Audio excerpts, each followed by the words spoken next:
Good evening. Just a short, just a short introduction to my thoughts on fitness. Just as I'm, trying to get this fitness brand off the ground, I thought it'd be, quite pertinent for me to, share a few ideas of mine about fitness and how I came upon such ideas and such beliefs, and how it's shaped me as a younger middle-aged man. Anyway, so I first went to the gym when I was probably 11 years old. I guess I grew up in the age of Arnold Schwarzenegger and Sylvester Stallone, and I had that dream to be the superhero, bloody, muscle-bound action hero type prototype. Bodybuilding never really appealed to me, but I like the idea of being a bigger, musclier sort of guy, and I got really heavily into sort of bro splits, I guess, when I was in high school, having, just done basic full body stuff prior to that, and then I sort of just got into like lifting heavy, and I was pretty, for my age, I was lifting some pretty good numbers without being a power lifter or anything. And I guess I just maybe used it to supplement my rugby league training, whatever. And so I carried on and off for right up in through my 20s, and probably around my mid to late 20s, kettlebells came onto the scene, and I sort of fell for them hook, line and sinker for many years, quite a few years anyway, until I think my drinking got out of control. Well, while I was going through my apprenticeship, and probably the years after that, once you sort of stop learning, I think my drinking got a little bit more on the heavy side, and then eventually I took up construction, and the drinking and smoking and hard living sort of overcame my life for a good 10 years or so, and the fitness went out the window. So anyway, around 2016, the guy I was named after, Greg Kunst, that was his name. Do not mispronounce that, or I might get a warning on my account. Greg Kunst, he was one of the strongest guys I've ever seen. He was the life of the party all growing up. He was the hard man, the fighter in his younger days, and he became the gentle giant in his older days, and he sort of retired early and just drank himself to death. One of the last memories I have of him is visiting him down in Gladstone Hospital, and he'd lost both legs. He was covered in bandages. He was blind. We were standing that far away from each other, and he could not recognize me. And then short time after that, he died. He was riddled with cancer and lost multiple limbs to diabetes, complications from diabetes, all sorts of cancer through his lungs, all through his body. It was a sad way to see a great man go down, and I remember when he died, my mother said, you're just like him, and I don't think she meant, I'm going down the path of, destruction like he was. It was more, I was the life of the party, let's drink. That was a pretty wild sort of a gesture, wasn't it? No, I was always drinking pretty crazy, and trying whatever was going on at the time.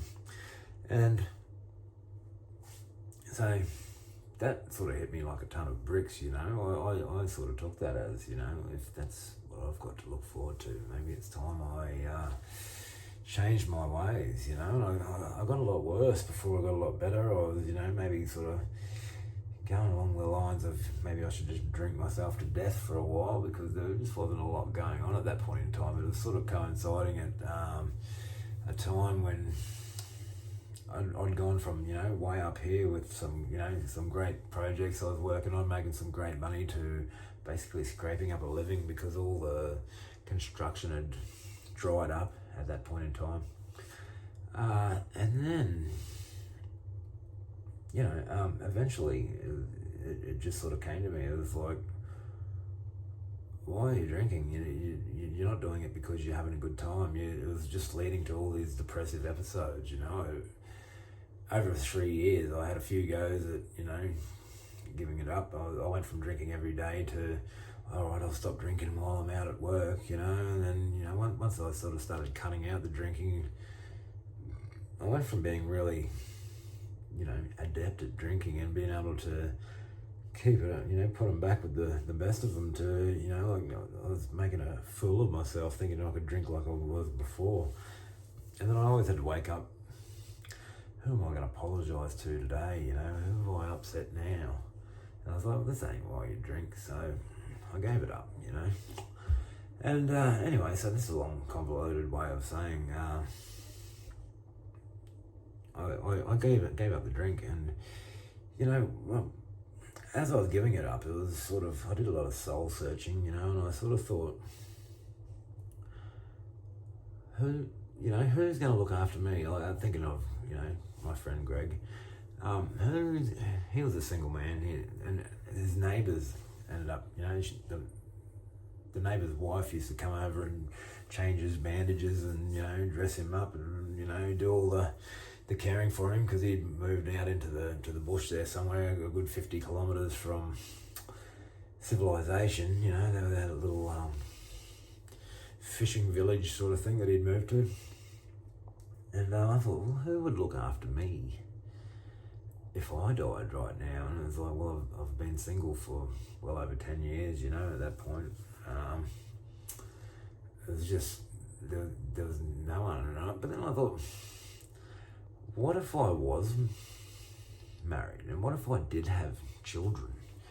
You know, and the last memory of me is I'm going blind, I've lost 2 limbs to cancer, I've, you know, got scabs and sores and boils all over me, you know, and I'm just looking like death warmed up. And I thought, what sort of a legacy are you leaving for your family if you do that, if you don't care for yourself?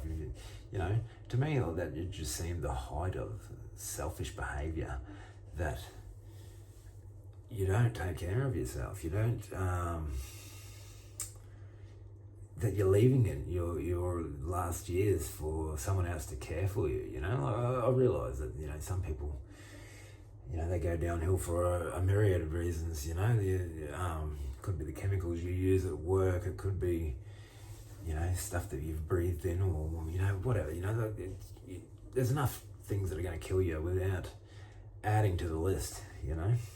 So that was one of the big eye-openers that sort of moved me on into the fitness world, you know. I went from, you know, being super low to, it was actually it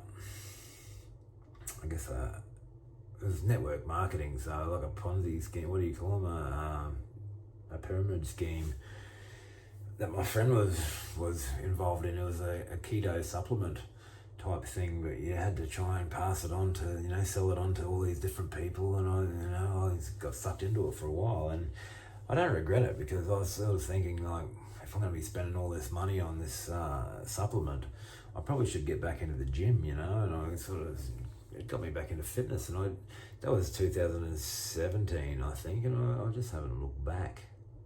And, you know, 2023, I travelled through Europe on a motorcycle. You know, I've done a lot of travelling in in my years, but this was my first sober trip, you know. I entered several ultra marathons, and they were all a month apart, so I did 3 of them in 10 weeks, and I was like, I never completed any of them, but I was just like, what a great concept, what a great way to travel. So finally, like last year, 2024, I completed my first 50k in Jeju Island in Korea. So yeah, I've sort of moved on from the, wanting to be the action hero, but I find running these days is it supplements my meditation routine, which is something that I stumbled upon when I was doing my soul searching, trying to get my head together, get my life together. So I love running, without headphones, just being completely in tune with everything that's going around me. I love going to the gym, but what I've really been getting into recently is heavy double kettlebell work, just complexes, cleans to squats, just all that sort of, double swings, what do they call them, pistol shooters, or all that, just stuff that gets you moving from here to there, and it's through multiple ranges of motions to get your body working as a cohesive unit, and that's where I'm at the moment.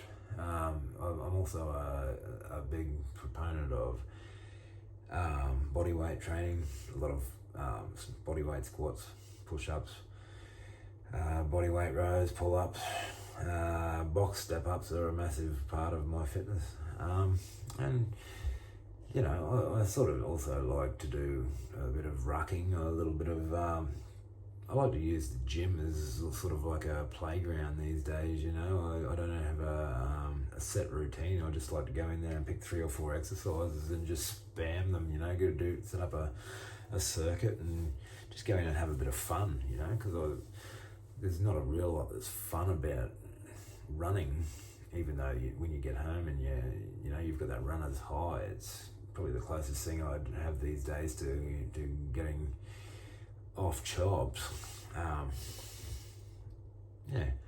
Anyway, so that was just a bit of an insight into who I am, what I think about fitness, where I got, how I came to be where I am right now. So I'd like to start sharing some of my knowledge that I've learned over the last nearly 10 years.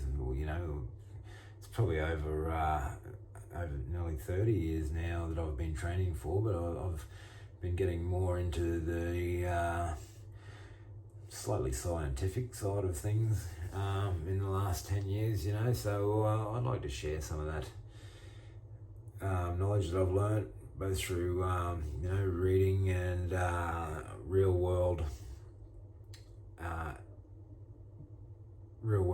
exposure. So if you'd like to try your hand at some of my workouts that I'm concocting, please leave a message down in the comments there, and I will endeavour to get back to you.